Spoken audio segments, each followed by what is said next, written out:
How to delete YouTube app from your iPhone. In today's video, I'll show you how to delete the YouTube app from your iPhone. So let's jump right in.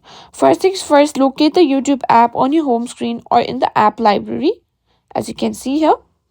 Now, tap and hold the YouTube app icon until various menu appears. Simply tap on remove app.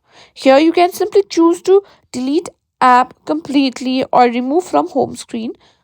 Simply choose on whichever you prefer. Let's say we want to remove like this. It will be removed from your home screen. Similarly, if you choose to delete it, it will be deleted or removed from your phone. And you can also delete the app through settings. Also, simply open your settings app and go to general and iPhone storage and scroll down and tap on YouTube. Here, as you can see, you have two options. Simply choose delete app, and that's how you can simply delete YouTube app from your phone.